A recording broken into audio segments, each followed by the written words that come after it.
Senjata utama orang Ahmadiyah yang tidak bisa dilawan oleh ulama manapun di dunia ini adalah pertanyaan yang sangat berbahaya dan tidak semua orang bisa lepas darinya.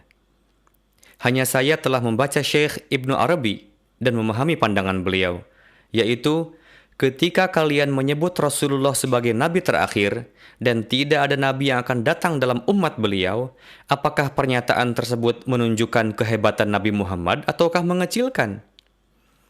Sebagaimana para nabi terlahir dari keturunan Nabi Ibrahim, lantas kenapa ketika Nabi Muhammad datang kenabian terhenti?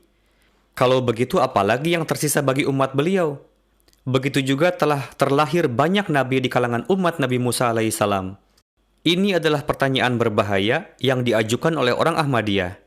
Tidak semua orang bisa lepas dari ini. Hanya saya semenjak membaca karya-karya Ibnu Arabi dan memahami sudut pandang beliau. Jangan pernah mengatakan bahwa kenabian telah berakhir. Ini adalah sesuatu yang sangat berbahaya. Nikmat kenabian belum berakhir dalam umat ini. Kenabian tetap ada selamanya. Kenabian tetap ada dalam umat ini. Mukjizat terus berlanjut. Sebut saja wahyu atau apapun yang Anda suka. Orang Ahmadiyah mengatakan, Anda sangat khawatir ketika mendengar tentang wahyu. Anda seketika menjadi gelisah jika wahyu masih terus berlangsung. Padahal Allah Ta'ala berfirman bahwa Dia telah mewahyukan kepada lebah. Sekarang pahami apa senjata orang Ahmadiyah. Orang-orang bungkam dibuatnya. Orang Ahmadiyah mengatakan bahwa Allah menurunkan wahyu kepada lebah. Lebah saja bisa mendapatkan wahyu, lantas mengapa seorang muslim yang saleh tidak bisa? Quran sendiri mengatakan bahwa Allah menurunkan wahyu kepada ibunya Nabi Musa. Berhentilah mengkhawatirkan wahyu. Persoalannya bukan tentang wahyu, ilham, atau kasyaf. Satu-satunya masalah adalah seseorang mendakwakan bahwa dirinya telah ditunjuk dan mengatakan, terimalah aku atau kamu kafir. Selesai. Orang Ahmadiyah akan memulai dengan mengatakan, bukankah Rasulullah mengatakan bahwa Mujaddid akan diutus pada awal setiap abad? Sebagaimana Mujaddid terus datang silih berganti selama 14 abad, lalu siapa Mujaddid abad ini jika bukan Mirza Ghulam Ahmad?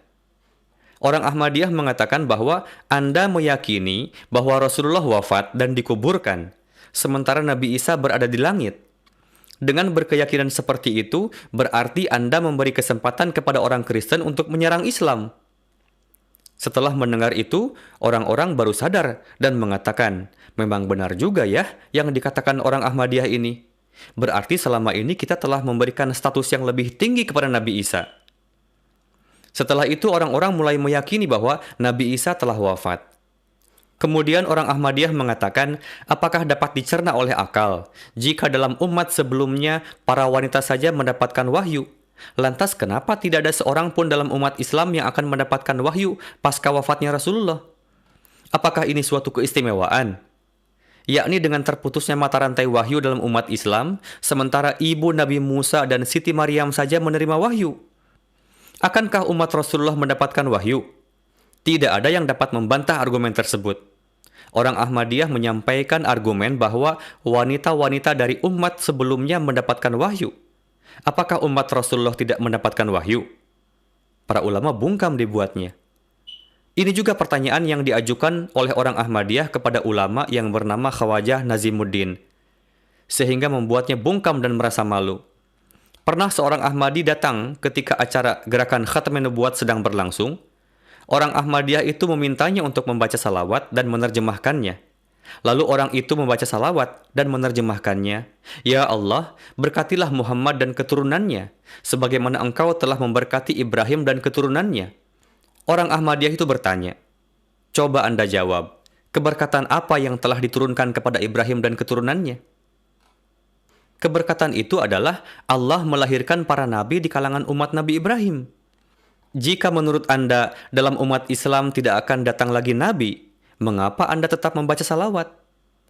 Ya Allah, berilah kami nikmat seperti yang telah Engkau berikan kepada Ibrahim dan keturunannya.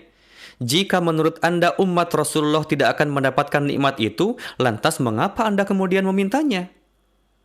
Mendengar itu, Khawajah Sahib bungkam. Dia menjadi malu dan membiarkan semua orang bungkam. Seperti yang Anda ketahui, Syekh Tahirul Qadri dan para pengikut Deobandi mengadakan konferensi Khatman Nubuwat ini. Saya bisa saja mengajak seorang Ahmadiyah, dan jika mereka dapat menjawab pertanyaan orang Ahmadiyah ini, mereka bisa melakukan apa saja yang mereka suka kepada saya. Namun mereka tidak memiliki apa-apa untuk menanggapi argumen orang Ahmadiyah.